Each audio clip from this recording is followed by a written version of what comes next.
ان کا بھانجے ہیں سگے, گھر میں جا کے اب کمائی دھیلے کی بھی نہیں ہے, یہیں بیٹھے ہوئے ہیں, کمائی دھیلے کی بھی نہیں ہے. ظاہر ہے 17-18 سال میں کون کماتا ہے.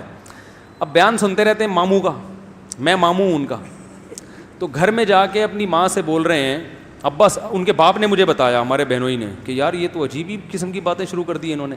میں نے کہا کیا کہہ رہے ہیں؟ کہہ رہے ہیں یار یہ کہہ رہے ہیں کہ پہلی شادی کسی بیوہ سے کر لیتے ہیں, ابھی تو پیسے ہیں نہیں.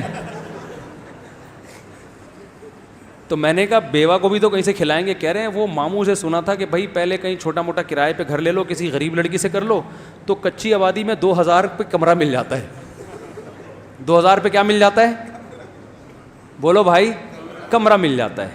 تو کسی بیوہ سے کر کے فی الحال گزارا کرتے ہیں. ایک انجینئر بن رہا ہے NID یونیورسٹی میں, بعد میں جب ایجوکیشن کمپلیٹ ہو جائے گی, ارننگ آئے گی تو پھر ایک اور کر لیں گے. ابھی فی الحال کس سے کر لو؟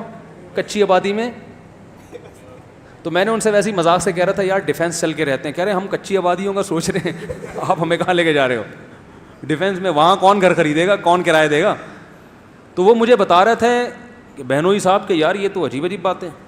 تو میں نے کہا جب بیان میں بیٹھیں گے یہ تو ہوگا یہ تو ہوگا. اور میں نے کہا آپ تھوڑی دیر کے لیے سوچو اس میں برائی کیا ہے. نہیں یاری بات. اب ماں باپ نے یہاں کے ایک دم برغلا جاتے ہیں, یار یہ کیا ہو رہا ہے, ہمارا بچہ تو باولا ہو رہا ہے, پاگل ہو رہا ہے. دیکھو جو کسی چیز کو مسلط کر لو گے تو پاگل پنا لگے گا, ہلکا لوگے تو بالکل نارمل لگے گا. میں نے کہا بالکل نارمل ہے بھائی, تم نے بچوں کو کھلایا پلایا, NID یونیورسٹی میں ایڈمیشن بھی دلوا دیا, اپنی ذمہ داری آپ کی ہو گئی پوری. بولو بھائی جس نے شادی کرنی اپنے خرچے پہ کر لے, پالنا خود ہے نا, ہم نے تھوڑی پالنا ہے. بس غیر خاندانی عورت نہیں آنے دیں گے ہم, کیونکہ اس سے خاندان کیا ہو جاتا ہے, خراب ہو جاتا ہے. طلاق یافتہ سے کرو, بیوہ سے کرو, بچوں والی سے کرو, کماری سے کرو, لیکن خاندان اچھا ہونا چاہیے, کیونکہ جب ظاہر ہے آگے نسل بھی پیدا ہوگی تو وہ خاندان کی تو ایسی کی تیسی ہو جاتی ہے اگر آپ کوئی غلط عورت لے آئیں.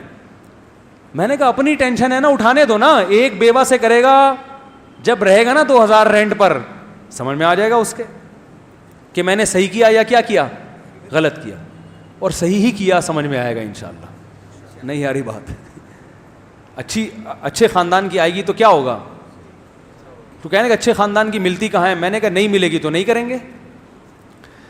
کیا ہو گیا بھائی, جب تک رشتہ نہیں ملے گا تو جب تک نہیں ملتا تو ہوا سے تھوڑی شادی ہو جاتی ہے. نہیں ملے گا تو کیا ہوگا, نہیں کریں گے. بات تو یہ ہے نا کہ مل جائے تو بھائی اپنی ٹینشن ہے بھائی, خود ہی اٹھاؤ. تمہیں کچی آبادی میں رہو کہ پکی آبادی میں رہو, ہم سے ملنے روزانہ آ جایا کرو. تو اس میں کیا ہے, کل بھی تو یہی ہونا ہے نا. کیا ہو گیا یار. دیکھو جب تک ایسے 2-4 سر پھرے اور پیدا نہیں ہوں گے انقلاب نہیں آئے گا. معاشرے میں تبدیلی کے لیے کھوپڑی کا گھومنا ضروری ہے. کھوپڑی گھومے گی تو پھر بیوہ عورتوں کو بھی سہارا ملے گا, طلاق یافتہ کو بھی, معاشرے میں زنا ختم ہوگا, خود بھی برائی سے بچے گا انسان, ذمہ داریاں پڑیں گی. ورنہ یہ لونڈے لپاڑوں کا کیا اعتبار, ابھی تو نیک شریف بنے ہوئے, 2 منٹ لگتے ہیں بگڑنے میں, ہیں تو لونڈے لپاڑے نا معذرت کے ساتھ بھیا بیٹھے ہوئے, کنوارے چھڑے چھاٹے 2 منٹ لگتے ہیں. تو جب ہمارا بیان سنیں گے یہ تو ہوگا. تو میں تو لوگوں کو پہلے سے کہتا ہوں کہ بچوں کو شادی بالغ ہوئے, میرا تو اپنا بچوں کے بارے میں ارادہ ہے, جیسے جیسے بیٹے بالغ ہوئے بولیں گے ابو شادی کرا دو, میں بولوں گا بھائی رشتہ دیکھنے میں جا سکتا ہوں, کرانا میری ذمہ داری نہیں. ہم نے اپنی کر کے آدھے ہو گئے ہیں ہم تو بھائی, اب تمہاری بھی کرائیں یار, ایک لائن لگی ہوئی ہے, ہمارے یہی کام رہ گیا, اس کے علاوہ کوئی اور کام نہیں ہے. تو کہیں دیکھنے ضرور جائیں گے, ایسا نہ کوئی الٹی سیدھی آڑی ترچھی کوئی بھی اٹھا کے لے آئے. بچوں کو تھوڑی تجربہ ہوتا ہے, والدین کو پتا ہوتا ہے نا کہ ہمارے خاندان میں میچ بھی ہوگی کہ نہیں ہوگی. کہیں بھی کوئی بھی بھگا کے لے آؤ, پتہ چلا پتہ نہیں کیا نکلے وہ. تو رشتہ دیکھنے ہم جائیں گے, ذمہ داری ہماری, تمہیں پالنا تھا, تمہیں اچھی تعلیم دلانی تھی, وہ ہماری NID یونیورسٹی میں داخلہ دلوا دیا نا, اور کیا چاہیے بھائی. یہ ہماری ذمہ داری پوری ہو گئی, تم جانو اور تمہاری جو لائف ہے وہ جانے. اب اولاد کا حق ہے کہ وہ والدین کو پالے, سمجھ میں آ رہی ہے بات. اب والدین نہیں پالیں گے, اب کون پالے گی, اولاد. وہ اپنی بیوی کا خیال بھی کریں گے, اپنے والدین کا بھی خیال کریں گے. اب یہ ان کی ذمہ داری ہے. والدین ساری زندگی جو اولاد کی ٹینشن لیتے ہیں نا, اس سے ڈپریشن میں جاتے ہیں. اولاد کی ٹینشن بچے کو بالغ کرنے تک, بس اس کے بعد اب آپ کی ٹینشن نہیں ہے بھائی, کمانا ہے کماؤ. اچھا اسی بہنوئی کی میں بات بتا دوں کیونکہ ہمارے ساتھ ہی بچپن میں پلے بڑے ہیں, ہمارے مدرسے میں ہی ہمارے حضرت سے ہی تعلق تھا, تو اچھی تربیت ہوئی ہے نا, اس لیے الحمدللہ ڈپریشن کے علاوہ سب کچھ ہے ان کے پاس.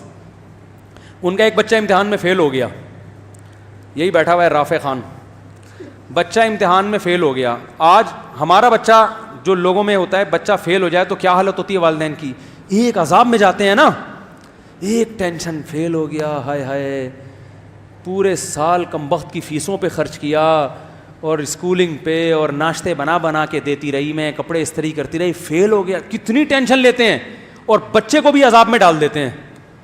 امتحان کا عذاب کیسا ہوتا ہے یار, پاگل ہو جاتا ہے آدمی. ایک تو اس لیے کہ فیل ہو گیا تو ویسے ہی ترقی نہیں کر پاؤں گا, دوسرا ابا اماں کیا کہیں گے, اتنی ٹینشن بچوں کو دے رہے ہو, اس سے بچے کی گروتھ رک جائے گی میرے بھائی.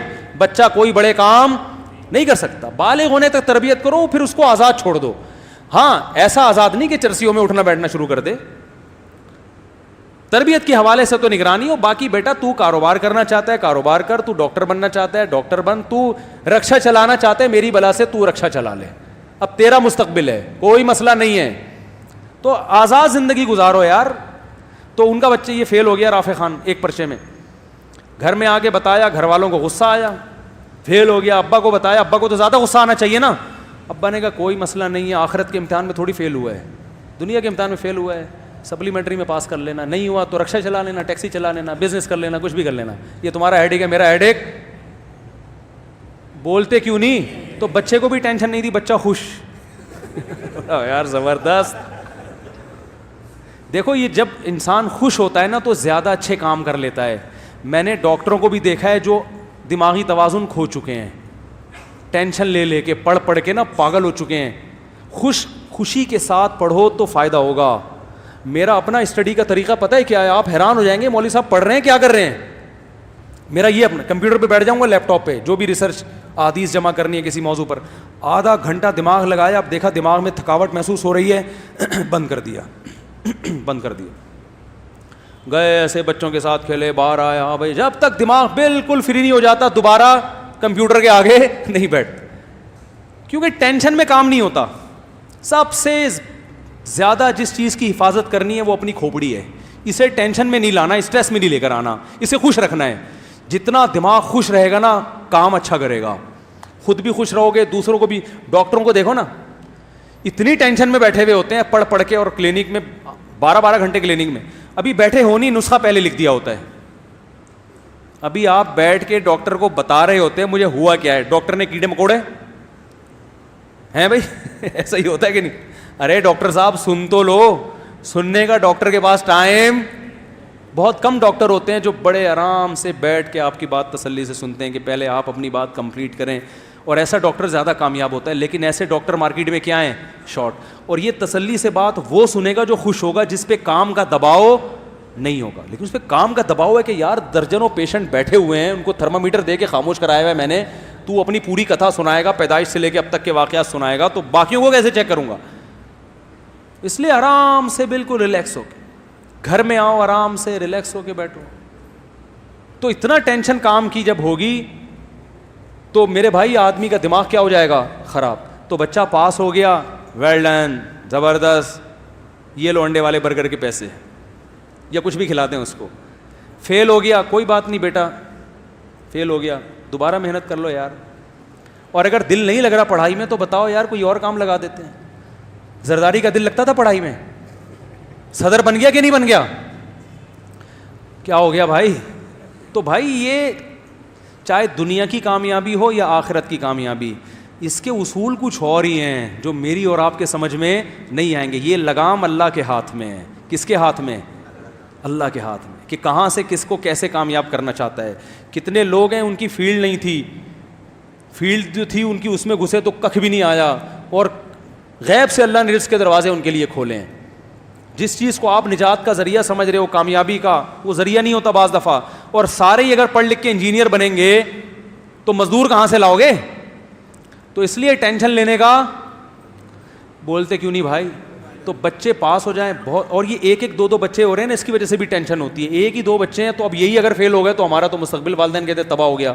اس لیے بچے بھی ہول سیل کے حساب سے, ان میں ایک نہ ایک تو انشاءاللہ نکل ہی جائے گا.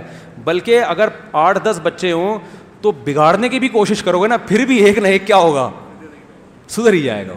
اگر پوری کوشش کرو گے سب کو چرسی بنانے کی, ایک تو ایسا ہوگا جو بولے گا ابا میں چرس نہیں پیوں گا, کوشش نہیں کرو کہیں بگاڑنے کی. تو یہ دو ایک بچوں کی وجہ سے بھی یہ ٹینشن والدین لیتے ہیں کہ ہمارے پاس تو ابھی دیکھو یہ اکلوتا ہوتا, تو اکلوتا ہوتا تو پھر فیل ہونا ابا برداشت نہیں کر سکتے. اب یہ فیل ہو گیا, دوسرا نکل گیا آگے, تو یہ کسی اور فیلڈ میں نکل جائے گا. کیا خیال ہے؟ نہیں تو بیوہ